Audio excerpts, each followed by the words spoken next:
Bueno, muchísimas gracias.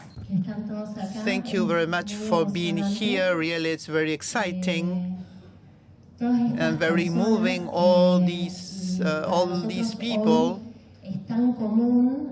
It's very common for us all to speak about no-till, and for these 4 countries, the adoption of this technology, which has been a real revolution all around the region, is something common, especially for new generations, because they were born already with this technology in place.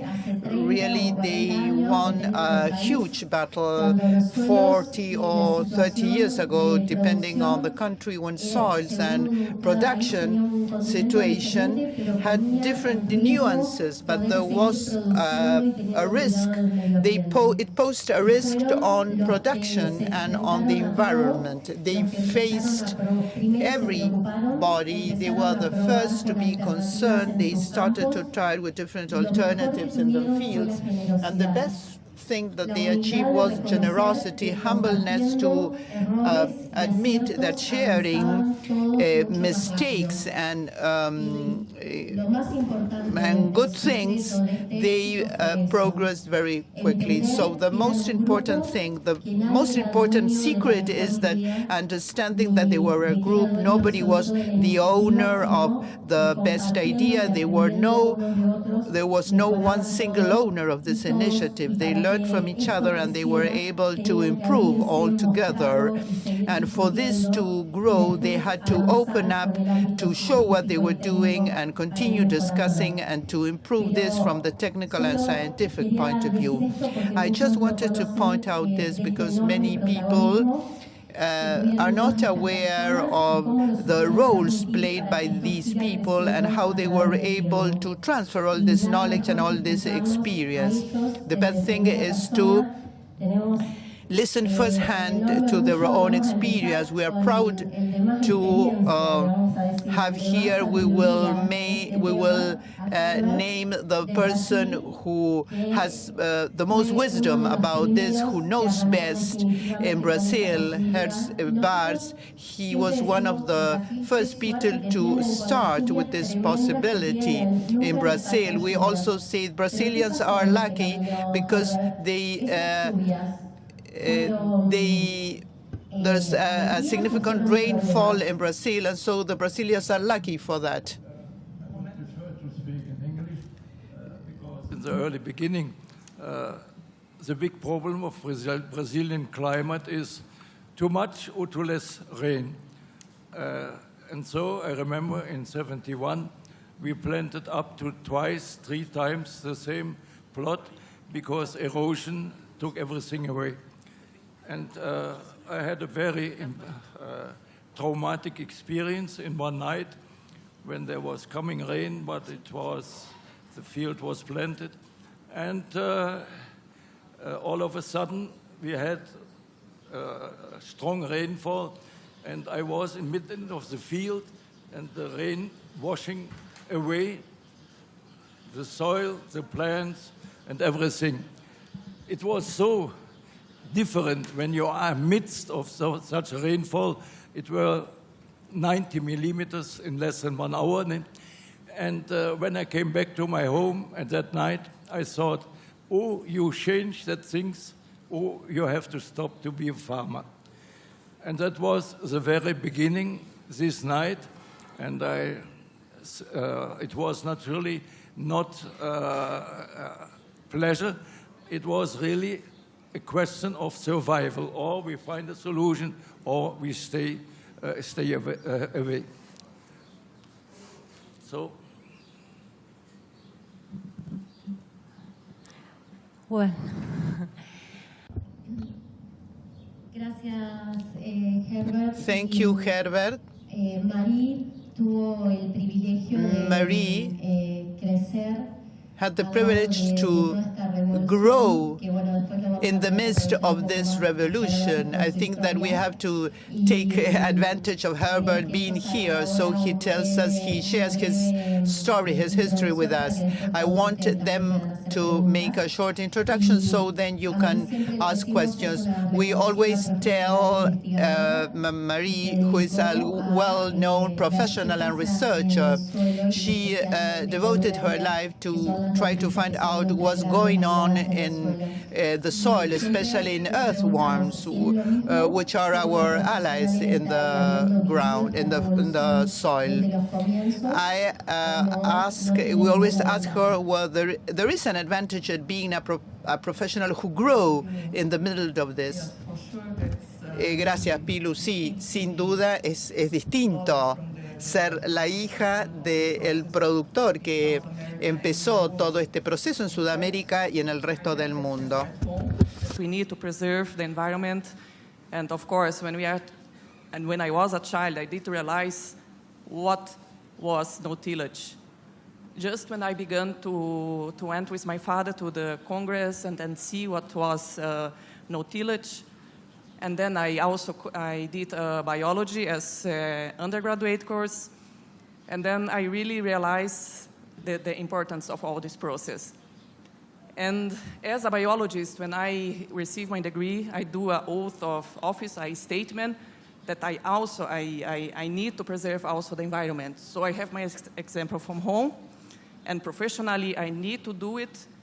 And in Brazil, at least, the biologists don't know what farming do and what we are doing as good for the environment. So it's also my obrigação, my task, to bring to the scientific scientists in Brazil what the farmers are doing. So I can do this link from farmers to scientists and to bring to scientists what we are really doing.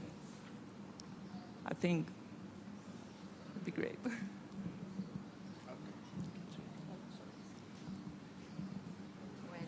Somos un montón, así que...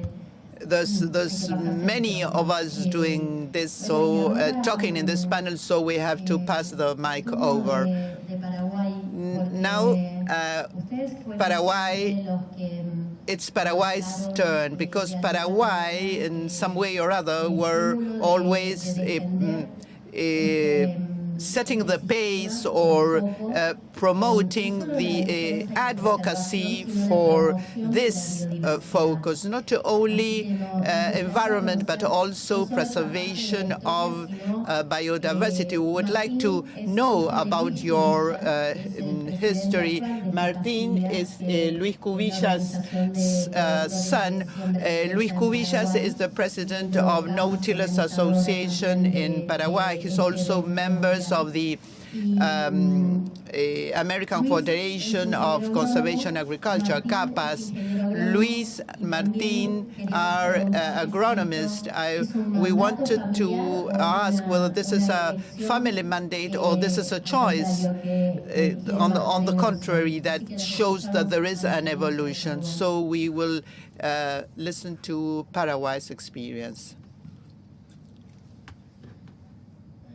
Muy buenos días a todos. Good morning, everybody. Thank you, Pilu. Many people ask me that question. I discovered my vocation when I started to go to my farm with my grandparents. My grandfather was a doctor, a medical doctor, and he owned a farm. And my father also took me along, and I told him I want to become an agronomist, and he told me, he tried to persuade me not to. No, study something else. Agronomists cannot make a living on the work. I was sure I wanted to be an agronomist. In 1996, when I entered the Asunción University, I had traveled with Quique Morisha and my father, and I saw no-till fields, and I realized that that was what I wanted to learn, and so I took a master course in Brazil. I also went to the States, and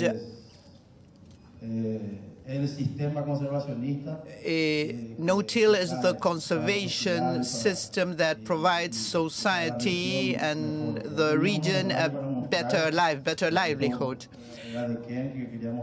I wanted to show this without entering into much detail. This is the evolution of acreage of soybean in Paraguay. In the 70s and in the 90s, yield was stagnated under conventional seeding or conventional agriculture. With the Ministry of Agriculture and with CAPECO, we started to introduce no-tillage practices, and we were able to see a significant increase in yield. Also, with the introduction of technology, we were considering which are the challenges of agronomists in Paraguay, and the challenge is to continue providing information, conducting research, and this is a trial we conducted in Paraguay for 2 years now. It is a long-term trial, and the way, the best thing to do is to increase organic matter content. I want to add that when Engineer Cubilla went for the first time to came along with us, he says, "Who is this child?" As a member of the university, I want to make a comment. When we started with no-till, we were not much concerned with biodiversity. Our problem was erosion, and behind that, as part of that biodiversity, I include myself as an expert in the area because we had many doubts. We had fears, and we lacked confidence, even as far as no-till was concerned. I think that that situation at the late 80s and the early 90s, this brought us together, the experts, the growers, and the institutions, and there was a change when this new millennium started, because we thought we knew everything, but we became, institution growers and experts were closely together, and all of a sudden they started to spread apart, but we need to come together again. The concern about biodiversity developed because we included no-till, the concept of no-till in family agriculture. No-till expanded on 90% of agriculture, but it was not adopted by family farmers, by small farmers, smallholders. Thank you very much for bringing us along this evolution of our history. Also, the Uruguayan representative, also a member of CAPAS, organizer of this World Assembly. And we wanted to know what your past, present, and future expectations are. Facundo is also with him, and we want to know what were the challenges of introducing yourself in this revolutionary way of doing agriculture in Uruguay. Good morning, everyone. Thank you, Pilo, and I also thank the organizers of this 7th World Congress for their invitation, as well as Aapresid's. This panel for us, we take pride in being here and members of this panel.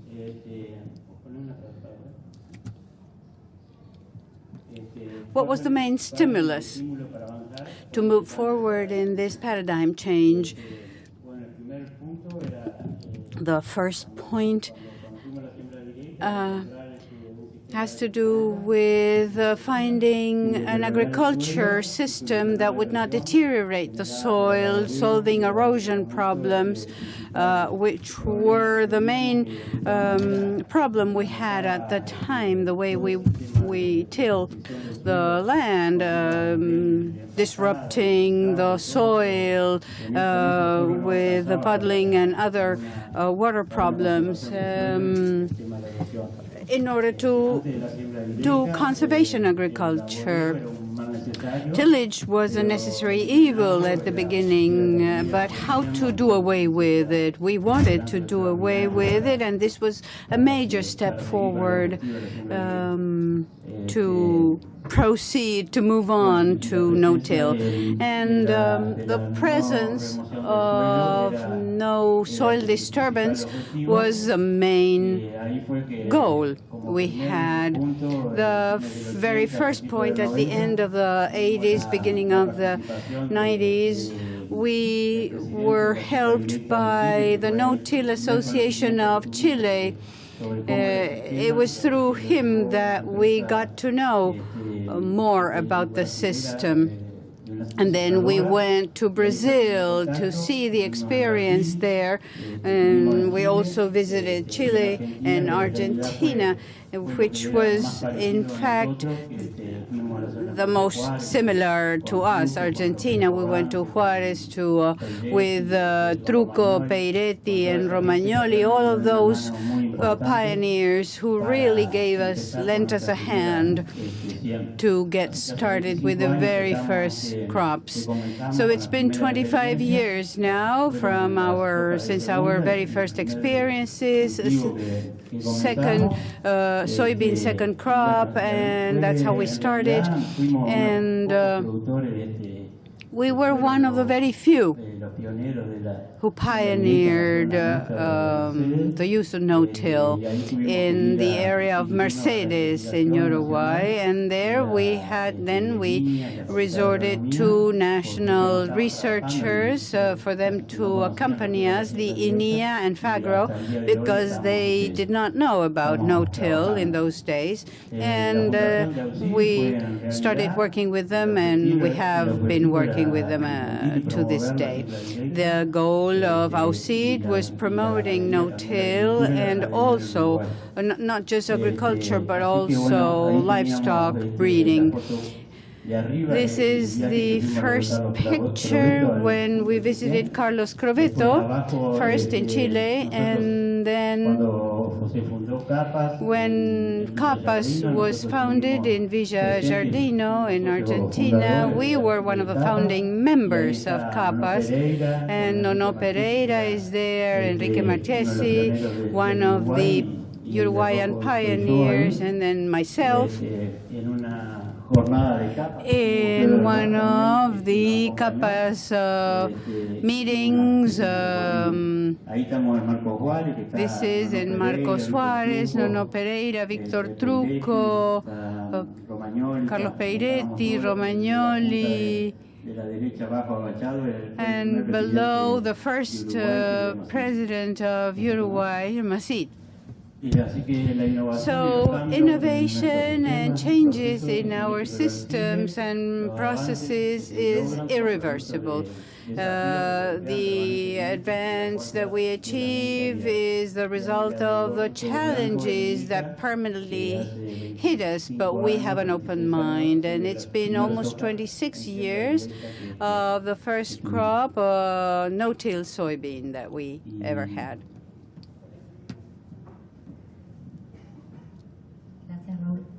Thank you, Raul. Good morning, everyone. It's a pleasure, really, to be a part of this panel and to be in this Congress. I will tell you about my work beginning in this area after everything that happened in our country. After Raúl and other no-till pioneers started working, trying to understand how to implement no-till. I was 5 years old. In those days, I lived in the south of Uruguay, on a farm, and we did livestock and agriculture. And in order to implement either one, to prepare the seed bed, we used conventional tillage. When I went to Montevideo to start studying, for 5 years, away from the farm, when I graduated, the country had changed agricultural production altogether. So when I get back on the farm, the system had changed. Basically, there was no tillage. It was all direct seeding. I had studied about this at school, at university, and for us to be profitable, we had to do no tillage. We knew already that this was good for the change of the system, for changing the system. So it was easy for me to get inserted in the work market. We did, everything was soybean. It was easy to plan in those days. Everything was simple, but we added a number of ingredients to the system. We found a way to do coverage and other things that made the system more sustainable. But in the last few years, what we have been seeing is that parts of the system where yield has become stagnant or even has decreased has been illustrating the fact that the system is changing and conditions are not so good. So to take the next step, I think, we have to become more conversant with the system and provide more sustainability. Thank you, Facundo. And now we will ask the Argentines in the panel. Nicolás is one of the pioneers who got started with this initiative back in the 80s in Argentina, when the situation was completely different from today's. So we want to know from Nicolás, apart from his own experience with his group, we wish to listen from him on how he modified his machines. He's a blacksmith as a hobby, so he worked on his machines specifically. And then Martin was a technical coordinator of the institution. He participated of several programs, and he is an Aapresid member as well. So we also want Martin Ambroggio to tell us a little bit about the institution and about this revolution. In the first place, I'd like to thank the World Congress for their invitation. Then Aapresid and Pilu in particular for their invitation to participate here. In fact, no-till in our country which was at the beginning was not called direct seeding. It was really called no tillage. We started in Marcos Juarez with 4 researchers, Catarse, Marelli, Signorile, and Nardone, 4 engineers.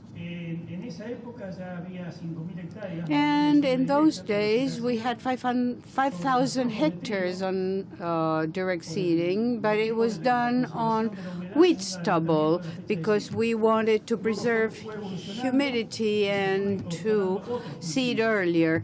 But then other crops got started, and then in the year 2000, we added forage crops. So now we have over 25 million hectares in no-till, and it's almost 90% of our land, arable land. This image here is my own experience back in 1981. I had just graduated, and I started with this Migra drill that had this system with this kind of blades and a chisel, a small chisel. At the time, there were no drills. It was just accessories, fittings. And that's why we started interspearing no-till or direct seeding or zero tillage, like they say in Chile. We started adding this way of tilling or no-tilling on, and then we made mistakes. We had weeds. There were no specific herbicides, no RR for soybean or glyphosate. I mean, they were not there. So we had to make do with what we had. In 1987, a terrible drought came, and I had 60 centimeters soybean on the land, and it was such a major drought that not one single plant was left alive in all of the region. But in my plot with no-till, we had 600 kilos. It was a major success, incontestable. And now I've been rotating. This is my number 44 crop. When I saw how many weeds we had, because we didn't really have any way to check them, I decided to modify my drill, Mira S4, that allowed me furrows that were narrower. So I would seal grain by grain, 35 centimeters apart with this new piece of machinery. And a newspaper in my town came to me because, my 600 kilos were a novelty in those days. Some people would say I was crazy because I was seeding on stubble. And this is the usual thing when you apply a new technique. It was a technique at the beginning, but then we added rotation, and it became a system. So this year, back in '89, I had 5 different varieties. We're short of time, but let me summarize by saying that no-till is a democratic agro-technological revolution involving everyone, from the small to the large farmer. Nobody was left outside, left out. We had to implement rotation as per each area with good agricultural practices, and there's 2 options here. Either go back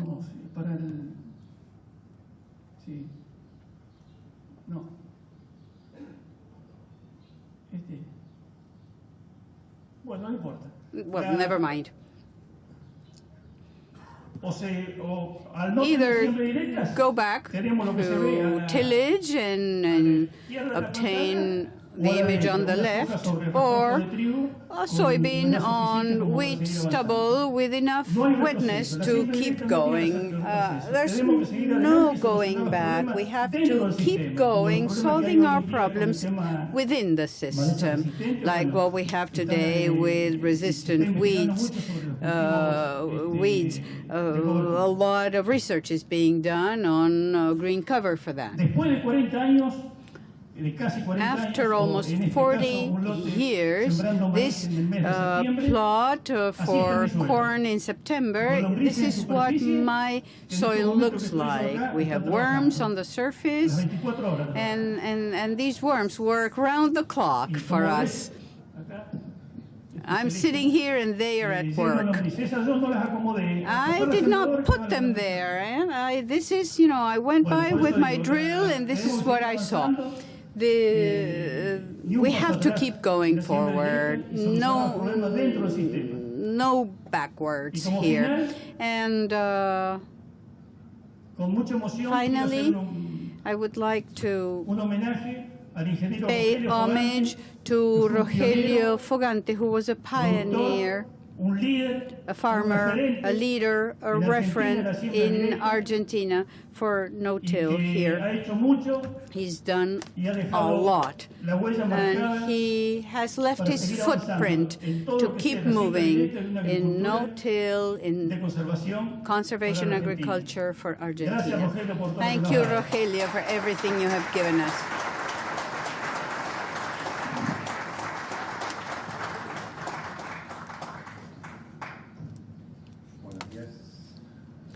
Good morning.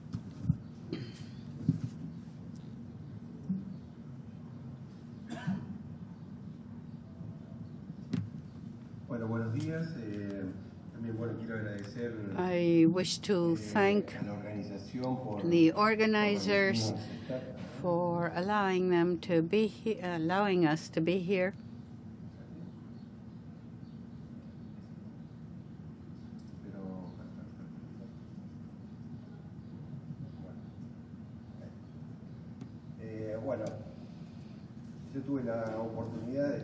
I had the opportunity of being present in the first World Congress held in Madrid.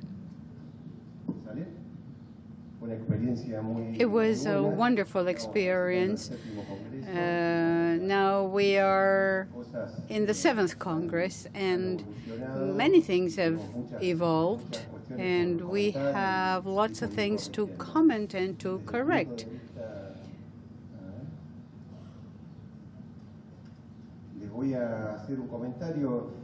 I'd like to comment on what Nicolás said. It was a great introduction of what the development of no-till has been. He talked about the past. I will talk about the picture right now and a little bit about the future. This is the growth of no-till in Argentina. Very few hectares back in the 80s or 90s. And then it's almost 90% of the country, as you see in the images. And this growth was due to several things. Number one, we stopped erosion processes. We also had the ease of development of the system here because of the kind of soils we have, and also because of savings, operational savings, as well as yields, which were greater than in conventional tillage. So these were the reasons why the system developed so much in our country to cover almost 90% or even more than 90% of our areas. But the same as no-till spread all over the country, soybean monoculture started to expand as a result of the easy management of this crop, coupled to other factors.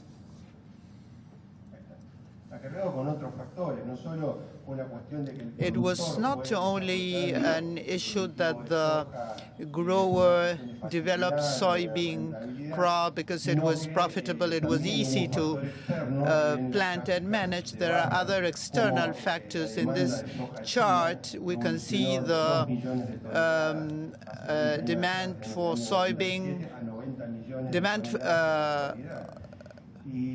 from China. In this line chart, we see the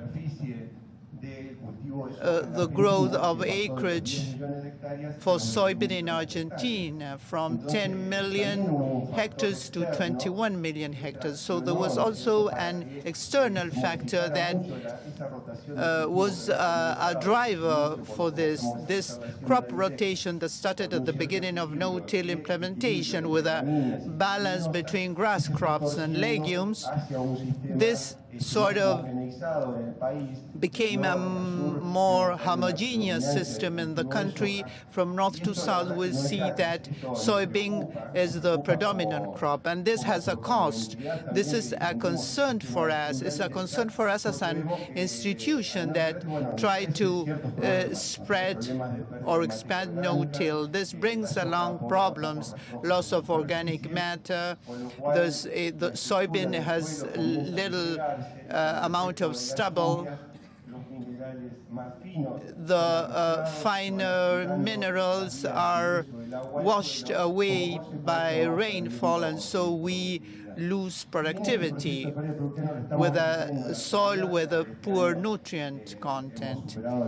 We were able to go beyond 130 million tons in Argentina. I think that this also is due to a water problem in Argentina. And this could bring about a significant loss in yield in the future. What are we expected to do in the future? There is a business opportunity.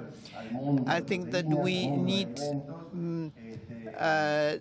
to provide the world with protein and food, but we have to be responsible vis-a-vis environmental protection. We need to be aware or be concerned with the organic matter content, but also fertilization. If we don't provide stubble on the ground, we will cause instability in the system. If we have a balance of grass crops and legumes and the ground and then the soil is always covered, new intermediate products are being generated, and these products are the ones responsible for the for providing stability on the soil. La Primavesi and Lucas explained hundreds of times these processes. These intermediate products promote aggregation in our soils, and therefore we are able to develop a more sustainable system. Some results of the Chacras de Aapresid system in the past few years that are conducting research on crop intensification show that as we intensify rotations, combining grass crop, legumes, and cover crops, we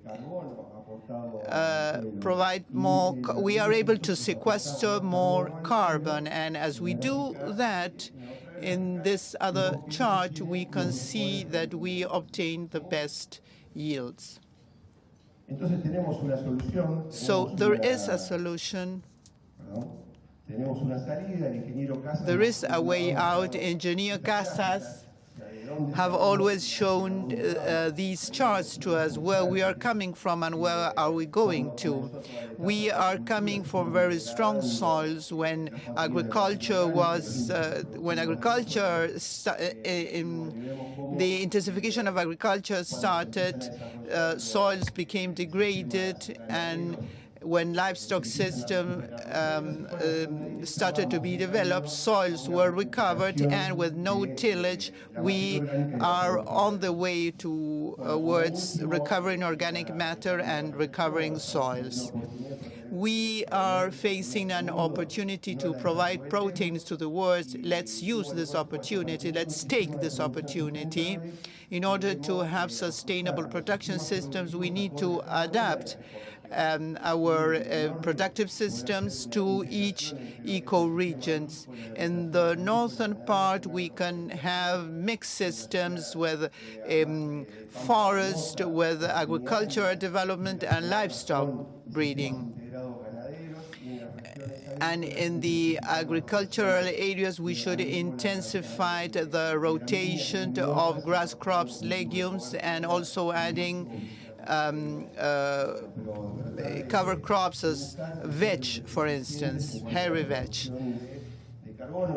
We need to be efficient vis-à-vis carbon productions. We need to keep our soils strong in order to attain sustainability in the future. I will give the mic to the one who follow the best behavior, that use the shortest time while you think of the questions. You think of the questions, you consider what questions you are willing to ask. Herbert. The question was done, what was the beginning of NATO? Was of happiness or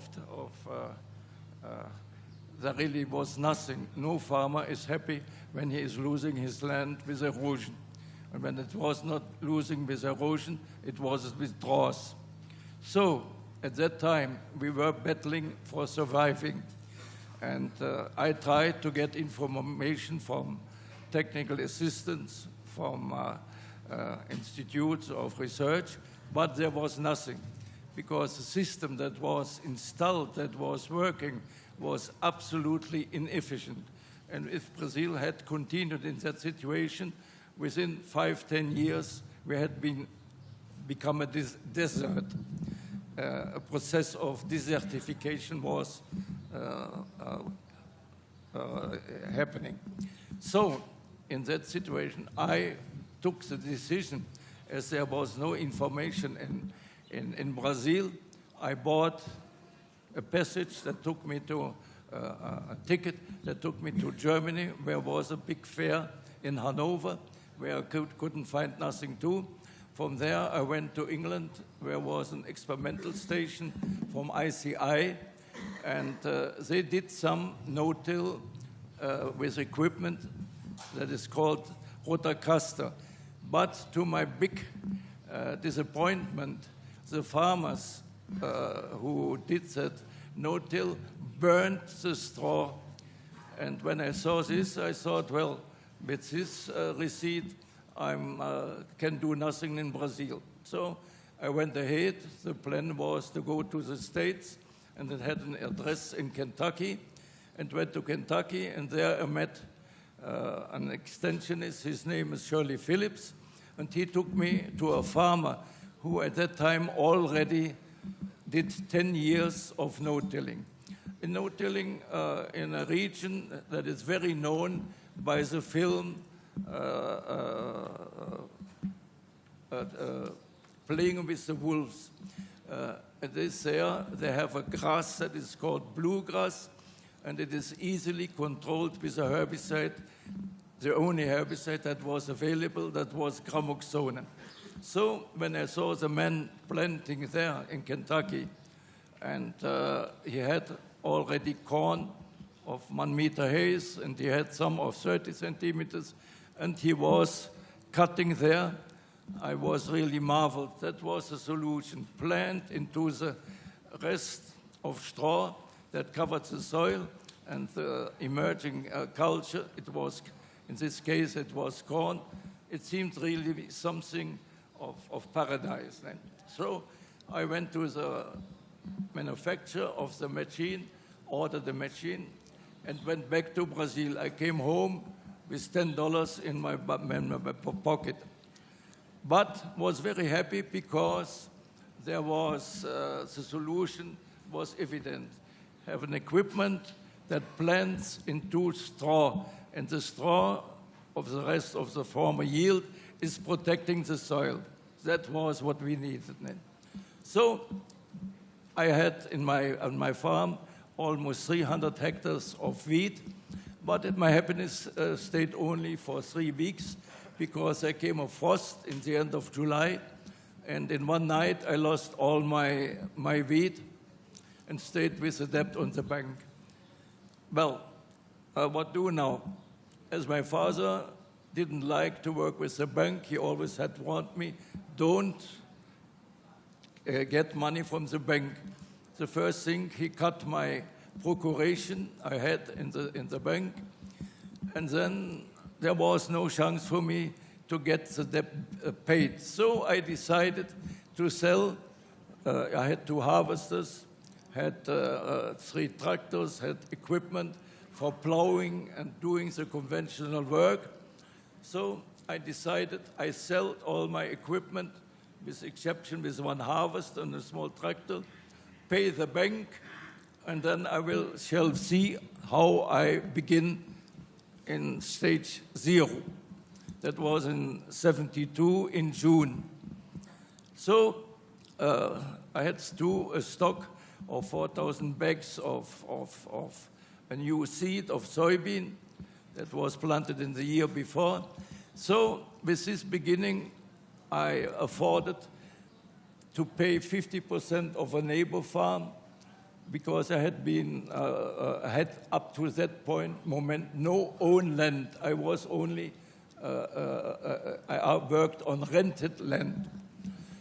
And in that situation, the fact that I had no equipment to plow, I could not step back. I had to go ahead.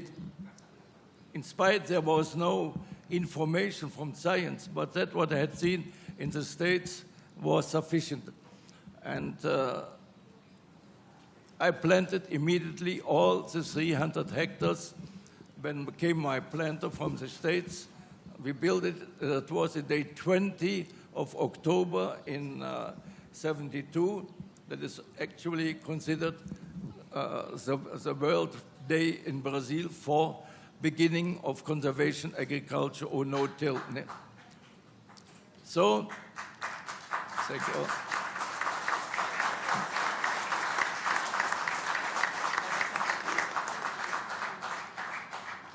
So that moment we didn't know how much were the problems we had to resolve. There was equipment, there were planter, and there was everything without solution. The first thing that I did, I built, with the help of a friend in Guapava, a sprayer with a 25 meters sprayer bar on an Unimog. Unimog is a chip from Mercedes, and that enabled me to do with much less herbicide a better effect. We applied in the early morning on dew, and at that time the big argument against no-till was you use herbicide, and herbicide was very expensive. I succeeded to cut the need of herbicide by almost 50%, and this way my first success was really to have a good yield. It was the same as in conventional tillage, but in general terms, the first year of beginning of no-till is with lower yield. But so the other farmers that tried saw that it was too much of difficulties, no herbicide, no equipment, no planter, no sprayer. So they decided and stepped back to conventional. But by the fact that I had not the option to go back, it was my good luck. I had to go ahead. The big luck I had in my life to meet a lot of influential people. One of the first persons I met on my farm was Norman Borlaug. He has already died a few years ago. He was our invited speaker on an event later on, and he said, "For me, no-tilling is the biggest revolution humankind has lived on the end of the millennium." So now I'm going to tell a short story. So when then later on, 4 years later, 2 years later, came Japanese people from our region, neighbor region, and they heard, said nothing, but immediately, with 1 year, they afforded to plant 95% of their acreage. That was the first followers, I could say. Here on the image you see was one experience for me.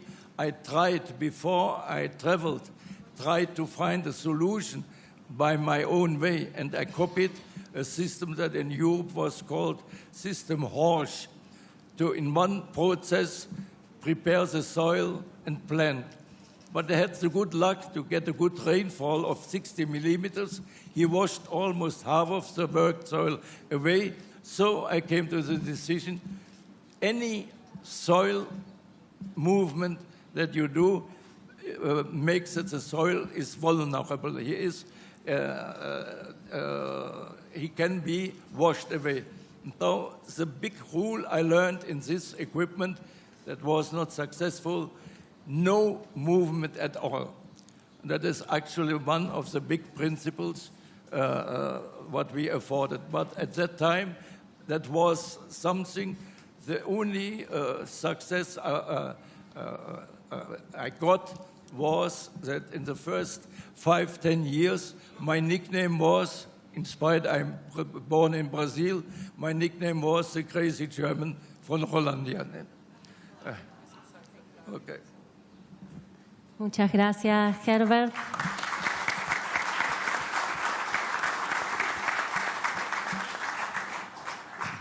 Y no sé si tienen preguntas en el auditorio. Thank you very much, Mr. Bartz. While you think of any questions in the audience, we have a question here, a question that was received by a WhatsApp message. I will ask you to be as concise as possible. The question that I have doesn't say who is supposed to answer it, but in your experience, what was the turning point when mass adoption of this system started, and what elements were present to add on different actors, to group people around the system so as to produce the growth it's had? En el caso de... In the case of Argentina, I think there were several factors. When no-till or direct seeding started at the turn of the 90s, the growth was 20–30%. But that adoption rate increased when RR soybeans and glyphosates appeared on the market. There's a growth of seeded land in no-till. Without the RR soybeans, probably the growth would still have been 90% of our area. I think saving fuels and operational times, improving soils in well-rotated systems were the main reasons for this growth. Aapresid had a major role in knowledge, communication, technology, communication and transfer, in leading holdings. And so communication from farmer to farmer in connection with technology transfer was very important. Aapresid is not a research organization. Rather, it's connected with research organizations like INTA and others. So Aapresid communicated that information.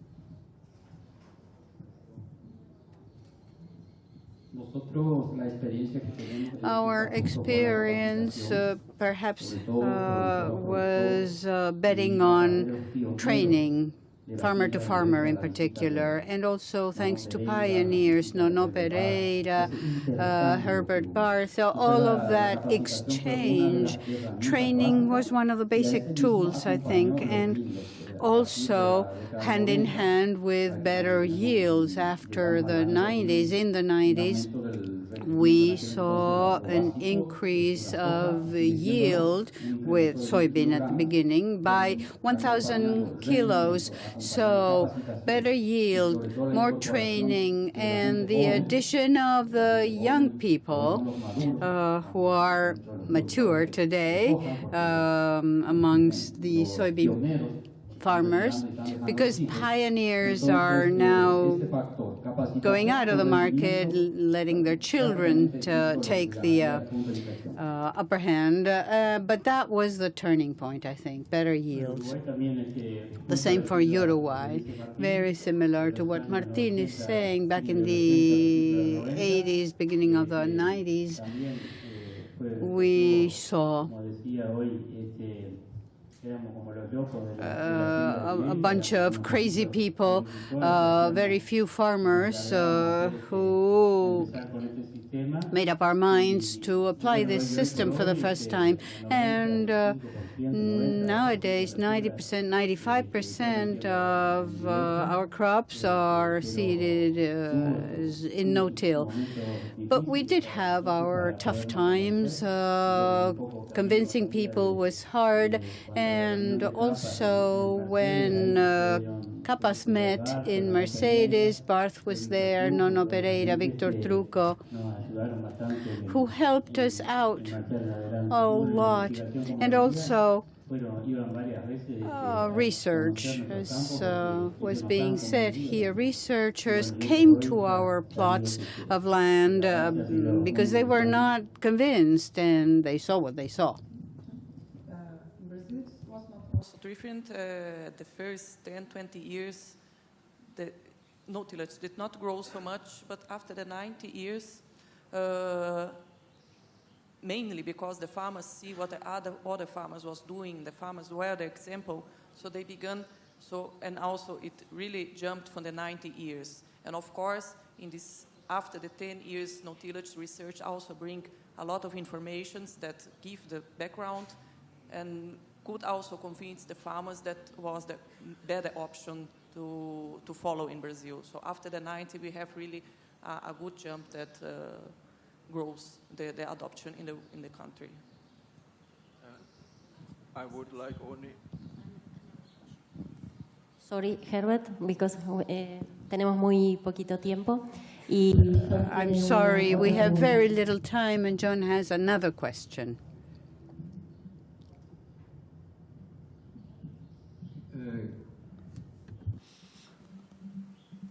¿Yo hablo en qué idioma? What language should I speak in? If you can speak in Spanish, so much better. Thank you very much for your information on all of your widespread experience.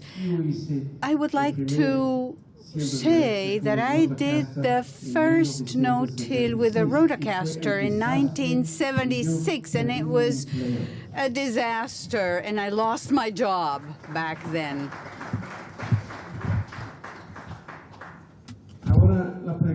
But now my question.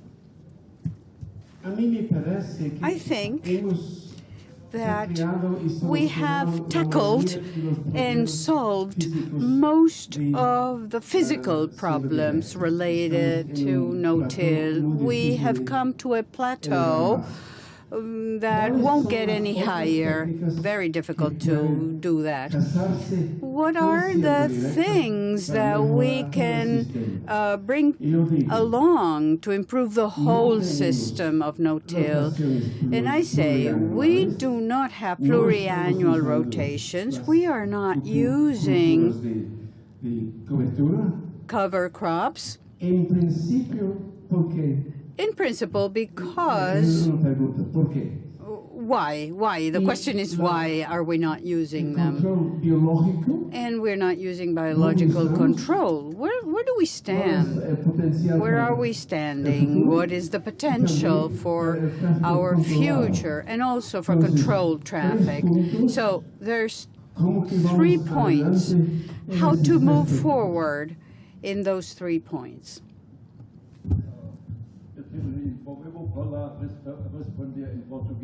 I would like to answer in Portuguese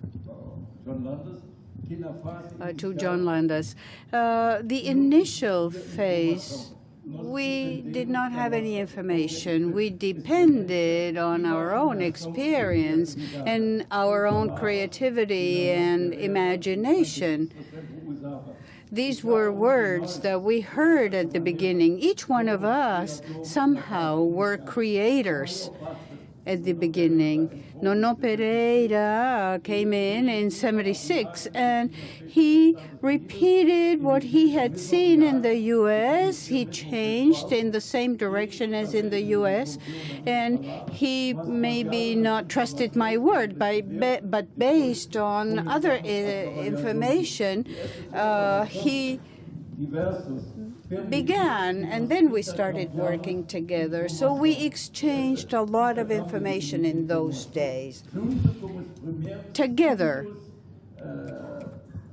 shyly, because it was the beginning of research in Londrina in particular, where the main research had to do with winter cover crops.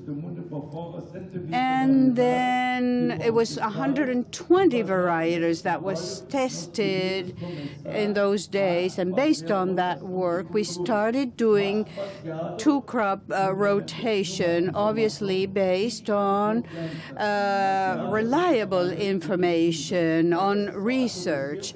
But this happened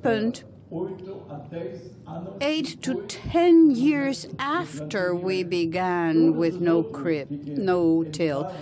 Everybody else who came in were based on our initial phase, on pioneer work. Thank you. Anybody who would like to add something? Do you have any other questions? Because if not, no one? Okay. Now, I'd like to tell you that these group of pioneers were talking about what they do every day. They've done it for 20, 40 years. And I wanted to tell you that they were so anxious about this because they want to spread, they want to convey, but they were also very emotional about this. So what we have now is the feelings they had when they got started with this technology. They were worried because the soil was deteriorating, and they committed to the responsibility of producing, to what was expected from them. And they proved major courage, unlimited courage, because they all talked about having been considered nuts, crazy. However, they kept going, faced every hurdle, and they dared share what they learned. They were visionaries. They kept fighting, overcoming hurdles, looking for solutions. They even modified machinery because they didn't have the right one. And what they did from the very beginning all the way to the end has made our movement grow, keep growing, keep evolving, not become stagnant. And there's still ways of doing that have to be explored. There's no recipes that are hard and fast. And the initiative, the learning from one another, the sharing errors and the right answers found is the best legacy that they have left for us. This is the best commitment that we take as an example for the generations to come. Those of us who do conservation agriculture, we always say the world needs more food with more quality. So we should use less fossil fuels. We should be resilient to climate change. This system started by these pioneers so long ago that has been becoming more sophisticated is a response to all of our new demands. We have the opportunity to multiply these in our place in the world. And this is the best place to do this, to round up this idea, to renew our commitment signaled by these pioneers. Rogelio Fogante, I do believe he also is deserving of our acknowledgement. So let's do that now for him and for all the pioneers who started on this path and who are still custodians of what we will do in the future. Thank you very much.